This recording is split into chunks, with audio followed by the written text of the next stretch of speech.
பழுவூர் அரசர்கள். அத்தியாயம் 33. கல்வெட்டு தகவல். சிவபாத சேகரன் என்ற பட்டம் முதலாம் ராஜராஜருக்கும், சிவசரணசேகரன் என்ற பட்டம் அவரது மைந்தரான ராஜேந்திர சோழருக்கும் உரிய சிறப்பு பெயர்களாகும். ஈழத்தின் கோட்டை வாயிலை தகர்த்து எரிந்து கொண்டிருந்தனர் சோழத்து வேங்கைகள். பாறை கற்கள் சரிந்து விழும் அபாயம் பற்றி சிறிதும் கவலையின்றி கிடைத்த இடைவெளிகளிலெல்லாம் புகுந்து நுழைந்தன சோழ புரவிகள். பஞ்சு மூட்டைகளை தூக்கி எறிவது போல பெரிய பெரிய கற்களை அனாயாசமாக தூக்கி வீசின சோழத்தின் யானைகள். கொடும்பாலூரார் தலைமையிலும், மறவன் கண்டன் மற்றும் தீரன் சென்னி தலைமையிலும் 3 புறங்களையும் சூழ்ந்து தாக்கின சோழர் படை. எதிர்த்து வந்த ஈழப்படையினரை தயவு தாட்சண்யமே பார்க்காது வெட்டி வீசி எறிந்தனர். காணும் இடங்களில் எல்லாம் குவிக்கப்பட்டிருந்தன வீரர்களின் அவயங்கள். ஈழம் முழுவதும் குருதி வெள்ளம் பொங்கி வழியலாயிற்று. சோழர் படை சென்ற இடமெல்லாம் அவர்களுக்கே சொந்தமாகியது. கடல் கடந்து வருகின்றவர்களை தீவிற்குள் இருக்கின்ற நாம் எளிதாக வீழ்த்திவிடலாம் என்ற கற்பனையில் இருந்த ஈழத்து அரசன் உதயன், நிலமோ கடலோ எங்கு நிற்பினும் வேங்கைகள் வேட்டையாடுவது பயங்கரமாகத்தான் இருக்கும் என்பது தாமதமாகவே புரிந்தது. எந்த பக்கம் திரும்பினும் சோழர் படை முன்னேறுவதை தடுக்க கூட முடியவில்லை. தலைநகரமானது கைப்பற்றப்பட்டு அங்கிருந்த கோட்டையின் மேல் புலிக்கொடி ஏற்றப்பட்டது. ஈழத்தின் அரண்மனைக்குள்ளும் மறவன் கண்டன் தலைமையிலான சோழர் படை புகுந்தது. அதனை தடுக்க தன் வலிமையான படையோடு வந்த ஈழத்தின் தளபதியை 4 துண்டுகளாக வெட்டி வீசினான் மறவன் கண்டன். உடல் முழுக்க குருதி அபிஷேகத்தோடு அவன் நின்றிருந்தது பார்ப்போரை கலவரப்படுத்தியதோடு பயம் கொள்ளவும் வைத்தது. இளவரசன் ராஜாதித்தன் தலைமையிலான படையோ ஈழத்தின் தலைநகரை சுற்றியுள்ள அத்தனை நகரங்களையும் கைப்பற்றி வெற்றி வாகி சூடியது. இளம் வயதினன்தானே என ஏளனமாக எண்ணி வாளேந்தி அவன் முன் வந்து நின்ற அத்தனை பேரும் வாளோடு சேர்த்து தங்களின் கைகளையும் இழந்து கதறினர். பராந்தகனின் மகனான இவன் பயங்கரமானவனும் கூட என எல்லோருக்கும் புரிய வைத்தான் ராஜாதித்தன். தூதுவன் வந்தபோதே அரசுரிமை சின்னங்களை தர ஒப்புக்கொண்டிருந்தால் இத்தகைய ஒரு துயர நிலை ஈழத்திற்கு வந்திருக்குமா என ஈழத்து வீரர்களே கலங்கும் அளவிற்கு வெறிகொண்டு தாக்கினான் ராஜாதித்தன். எல்லா புறமும் வீழ்ந்தாயிற்று. எதிர்க்க கூட மிச்சமாக எவரும் இன்றி போயினர். கொடும்பாலூராரின் படை கோட்டையை சூழ்ந்து கொண்டது. கடல் எல்லை பரப்பினையும் துறைமுக வழியினையும் முழுமையாக ஆக்கிரமித்து கொண்டான் தீரன் சென்னி. அருகிலுள்ள எந்த நகரத்தில் நுழைந்தாலும் ராஜாதித்தன் கையால் வெட்டுப்பட்டு வீழ்வோம் என்பது புரிந்து போயிற்று ஈழத்தரசனுக்கு. தன் கண் எதிரேயே தன் தேசம் பற்றி எரிவதையும் அழிவின் விளிம்பினை நோக்கி தள்ளப்படுவதையும் கண்ட உதயன் ரௌத்ரமானான். தவிர்க்கவே முடியாத மாபெரும் வலியினை சோழர் படைக்கு உண்டாக்கியே தீர வேண்டும் என முடிவெடுத்தான். எதை கேட்டு சோழர்கள் ஈழம் வரை வந்தார்களோ, எதற்காக எனது ஈழத்தினையே தரைமட்டமாக்கி விட்டார்களோ அது அவர்கள் கையில் கிடைக்கவே கூடாது. எக்காலத்திலும் கிடைக்கவே கூடாது. ஈழத்தினை வேண்டுமானால் அவர்கள் வென்றிருக்கலாம். பராந்தகரின் லட்சியமான அந்த அரசுரிமை சின்னங்களை அடைய விடவே கூடாது. அதுதான் நான் அவர்களுக்கு அளிக்கும் மிக பெரிய தண்டனை. வாழ்நாள் முழுவதும் பராந்தகனுக்கு இந்த வலி இருந்து கொண்டே இருக்கட்டும் என முடிவெடுத்தான் உதயன். தனக்கு நம்பிக்கையான சில மெய்காவலர்களோடும் பாண்டியனின் அரசுரிமை சின்னங்களோடும் ஆபத்துக்கள் அதிகம் நிறைந்த ரோகணத்து காடுகளின் ஊடே புகுந்து ஒளிந்து கொண்டான்.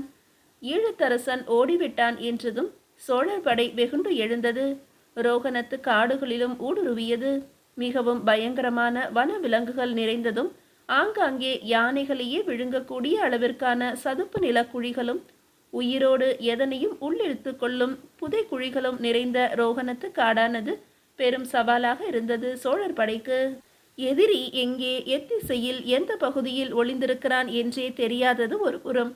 பழக்கமில்லாத சரியான வழிகள் அறியாத ரோகணத்து காடு மறுபுறம் என 2 பெரும் தடைகள் சோழத்தின் முயற்சிகளை தோல்வியாக்கி கொண்டே இருந்தன. நாட்கள் கடந்து திங்களாகி போயின. உதயனை பற்றிய உருப்படியான தகவல் என ஏதும் இல்லை. காடுகளுக்குள் புகுந்து தேடுவதிலும் தேவையற்ற உயிர் பலிகள் தொடர்ந்து கொண்டே இருந்தன. இனி ஈழத்திலேயே காத்திருப்பதில் பயனேதும் இருக்க போவதில்லை என்பது புரிந்த பிறகு பெற்ற வெற்றியை கூட கொண்டாட முடியாது மனம் வெதும்பி போனார் கொடும்பாலூரார். என்ன செய்யலாம் இளவரசி? இதற்கு மேலும் ஈழத்திலேயே நாட்களை கடத்தி கொண்டிருக்கவும் இயலாது என்றார் கொடும்பாலூரார். தந்தையின் முகத்தில் எப்படி விழிப்பது என்பது தெரியாமல் தான் தவித்து கொண்டிருக்கிறேன் நானும் என்றான் ராஜாதித்தன். மறுப்பதற்கில்லை. அதே சமயம் ஈழம் முழுவதையும் வென்றிருக்கிறோம். நமது கட்டுப்பாட்டிற்குள் கொண்டும் வந்திருக்கிறோம். ஈழம் கொண்ட பரகேசரி என நம் மன்னரை பெருமைப்படுத்தியும் இருக்கிறோம். இனி நம் அனுமதியின்றி எவருமே நுழைய முடியாது ஈழத்திற்குள். எத்தனை நாட்கள்தான் காட்டிற்குள்ளேயே ஒளிந்து திரிவான் உதயன்? என்றாவது ஒரு நாள் வெளிவந்தே ஆக வேண்டும் அல்லவா? அப்போது பிடிப்போம். அடைய தவறியதை அதிகாரத்தோடு அடைவோம் என்றார் கொடும்பாளூரார். என்ன செய்யலாம் என நீங்கள் நினைத்திருக்கிறீர்கள்? அதை சொல்லுங்கள் முதலில் என்றான் ராஜாதித்தன். நமது சோழர் படையின் முக்கிய தளபதிகள் இருவரின் கட்டுப்பாட்டில் ஈழத்தை ஒப்படைத்துவிட்டு செல்வோம். நமது பாதி படைகள் இங்கேயே இருக்கட்டும் பாதுகாப்பிற்காக. மன்னரிடம் சென்று கலந்தாலோசித்துவிட்டு அதன் பிறகு என்ன செய்ய வேண்டும் என்பதை பற்றி யோசிப்போம் என்றார் கொடும்பாளூரார். எனக்கும் அதுதான் சரியென படுகிறது. இளவரசரும் முதன்மை தளபதியாரும் வெகு காலம் தலைநகரை விட்டு நீங்கி இருத்தலும் இயலாது. இதனால் அரசரால் எந்தவிதமான அவசர முடிவுகளும் எடுக்க முடியாமல் போகும். உடன் தஞ்சை திரும்புவதுதான் சரியான முடிவு என்றான் மறவன் கண்டன். இது பற்றி அரசருக்கு தகவல் அனுப்பிவிட்டீர்களா கேட்டான் ராஜாதித்தன். வேண்டாம். அரசு உரிமை சின்னங்களை இம்முறையும் கைப்பற்றாமல் போனோம் என்பது மன்னருக்கு தெரிந்தால் விளைவுகள் விபரீதமாக இருக்கும். தனித்திருக்கும் அவர் அடுத்து என்ன செய்வார் என்பதனை எவராலும் கணித்துவிட இயலாது. பழுவேட்டரையர் தற்போது அரசருடனே இருக்கிறாரா என்பது கூட தெரியவில்லை. அவர் உடனிருந்தாலும் அரசரின் மனநிலையை ஊகித்து அதற்கு ஏற்றாற் போல ஏதாவது செய்வார். எனவே தகவல் எதுவும் எவரும் அனுப்ப வேண்டாம். நேரில் சென்றே தெரிவித்துக் கொள்ளலாம் என்றார் கொடும்பாளூரார். மனம் ஒப்பாவிட்டாலும் இதனை ஒப்புக்கொண்டு வேறு வழியின்றி தஞ்சைக்கு புறப்பட்டான் ராஜாதித்தன். பாதி படைகளை ஈழத்தின் பாதுகாப்பிற்காக நிறுத்திவிட்டு மீதி படையினரோடு தாயகம் நோக்கி திரும்பியது சோழர் படை. ஆனால் எவருக்குமே தெரியாமல் புகாரில் இருந்து வந்த ஒரு மீனவனின் மூலம் ஈழத்தை வென்றதையும் அரசுரிமை சின்னங்களை கைப்பற்ற முடியாததையும் தனது சிற்றப்பனாரான பழுவேட்டரையருக்கு 15 தினங்களுக்கு முன்பே தகவல் அனுப்பிவிட்டிருந்தான் மறவன் கண்டன். அந்த தகவலோடு சேர்ந்த விதியும் உற்சாகமாக நுழைந்தது தஞ்சை மாநகருக்குள் ஒரு மீனவனாக. மறவன் கண்டனால் அனுப்பப்பட்டிருந்த அந்த மீனவனை ஏற இறங்க பார்த்தார் பெரிய பழுவேட்டரையர். அவன் கொண்டு வந்திருந்த தகவல் பேரதிர்ச்சிக்கு உள்ளாக்கி இருந்தது அவரை. இதை மன்னர் அறிந்தால் எவ்வளவு ஏமாற்றமடைவார் என்பதை நினைக்கும் போதே பதறியது அவருக்கு. அந்த மீனவனின் அருகில் சென்றார். சோழத்திற்காக நீ செய்யவிருக்கும் மாபெரும் கடமைகளில் ஒன்றாக இப்போது நான் கூறுவதை அப்படியே செய். என்னை சந்தித்ததை மறந்துவிடு. நீ ஈழம் சென்றதையும் அங்கே மறவனை சந்தித்ததையும் கூட மறந்துவிடு. நீ கொண்டு வந்த தகவல் எக்காரணம் கொண்டும் வேறு எவருக்குமே தெரியக்கூடாது. ஈழத்திலிருந்து நமது படைகள் திரும்பி வரும் வரை இந்த ரகசியத்தினை காத்திருப்பது உன் கடமை. இந்த விஷயம் சற்று வெளியே கசிந்தால் கூட சோழத்தின் அஸ்திவாரமே ஆட்டம் காணக்கூடிய நிலை ஏற்படும். புரிகிறதா என கேட்டார் பழுவேட்டரையர். நான் வேண்டுமானால் இப்போதே உங்கள் முன்பே என் நாவினை அறுத்து வீசிவிடவா?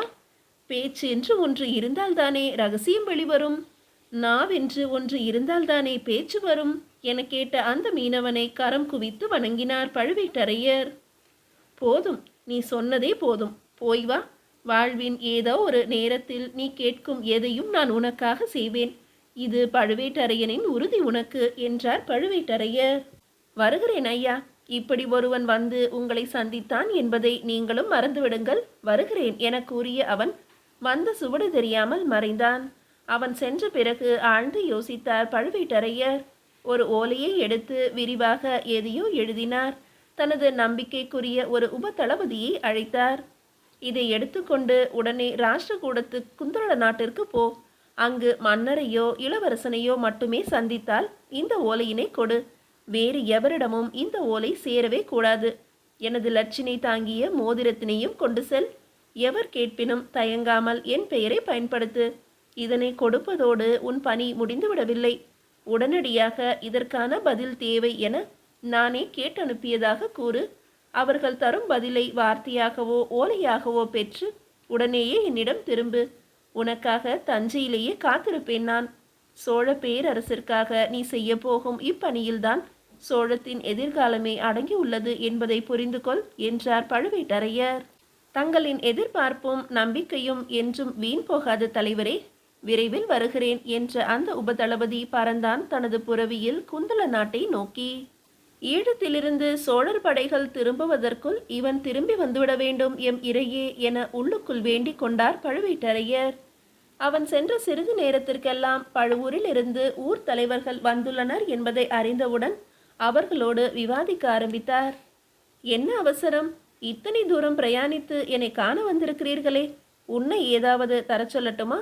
அன்போடு கேட்டார் பழுவேட்டரையர். அவசரம் என்று ஏதும் இல்லை என்றாலும் சில அத்தியாவசிய பணிகள் காரணமாக தங்களை தொந்தரவு செய்ய வேண்டியதாயிற்று என்றார் வந்தவர்களில் ஒருவர். சில திங்களாக நானும் பழுவூர் வரவில்லை. மறவனும் ஈழப்போருக்கு சென்றுள்ளான். அதனால் என்ன, நீங்கள் அனைவரும் அங்கிருக்கிறீர்கள் என்ற தைரியத்தில் நானும் இருந்துவிட்டேன். சொல்லுங்கள், என்ன செய்ய வேண்டும்? சில கோயில் பணிகள், கோயில் நிலங்களை குத்தகைக்கு விடுதல், புதிதாக நீர்நிலைகள் உருவாக்குதல், தரிசு நிலங்களை விவசாய நிலங்களாக மாற்றுதல் போன்ற பல விஷயங்களை அவருடன் விவாதித்தனர்.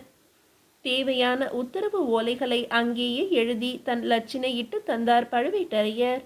ஊர் நலனுக்காக எது செய்யினும் தன் ஒப்புதலுக்காக காத்திருக்க தேவையில்லை என்றும் அறிவுறுத்தினார். இன்னும் ஒரு திங்களுக்குள் மறவன் வந்துவிடுவான். வந்தவுடன் அவனை பழுவூருக்கு அனுப்பி வைக்கிறேன். அதற்குள் வேண்டிய நிதி உதவியினை நமது தனாதிகாரியிடம் பெற்றுக்கொள்ளுங்கள் என கூறி வழி அனுப்பி வைத்தார் அவர்களை.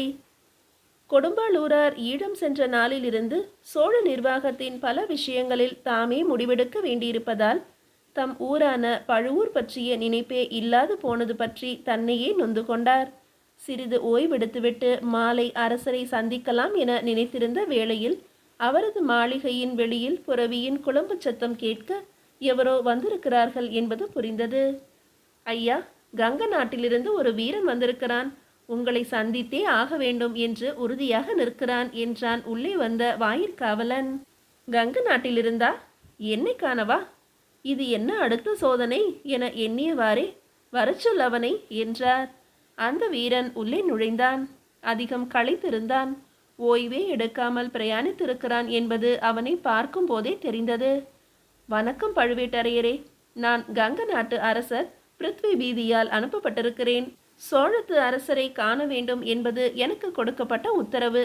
ஆனால் தற்போதைய நிலையில் தங்களை காணாது அது இயலாது என கோட்டை தளபதியால் எனக்கு அறிவுறுத்தப்பட்டதால் தங்களை காண வந்துள்ளேன் என்றான் அந்த வீரன்.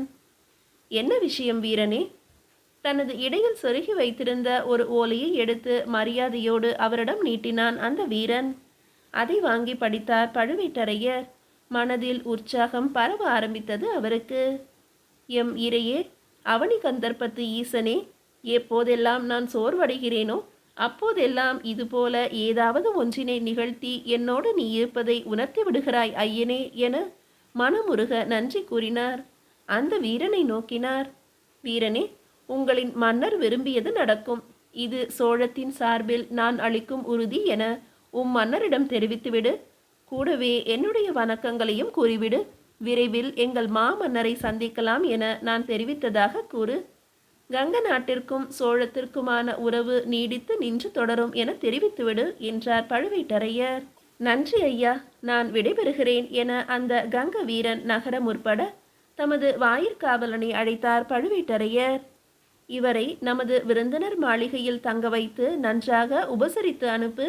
என் சார்பாக இவனுக்கு வெகுமதியும் தந்தனுப்பு என உத்தரவிட, மகிழ்ச்சி ஐயா என அந்த கங்க வீரன் வாயிற்காவலனோடு விடைபெற்றான். இப்போதாவது சற்று ஓய்வெடுக்கலாமா என்ற எண்ணம் தோன்ற, ஓய்வு என்பதே அடுத்த வேலைக்கான ஆரம்பம்தானே என தான் பிறரிடம் கூறுவது தனக்கே நினைவுக்கு வர புன்னகையோடு தனது அறைக்குள் நுழைந்தார் பெரிய பழுவேட்டரையர். வாழ்க்கை அப்படித்தான். கடினமான நேரங்களை கண்முன் காட்டி பயமுறுத்தும். அதே நேரத்தில் பிரச்சனைகளை எதிர்கொள்ளக்கூடிய சில விஷயங்களையும் நமது கண் முன்பு கொண்டு வரும். ஈழத்து பிரச்சனையை மன்னரிடம் எப்படி கூறி எதிர்கொள்வது என யோசித்து கொண்டிருந்த பழுவேட்டரையருக்கு கங்க நாட்டு ஓலையானது அதற்கான தீர்வாக வந்து சேர்ந்தது என்பது இறைவனின் கருணை தவிர வேறென்ன?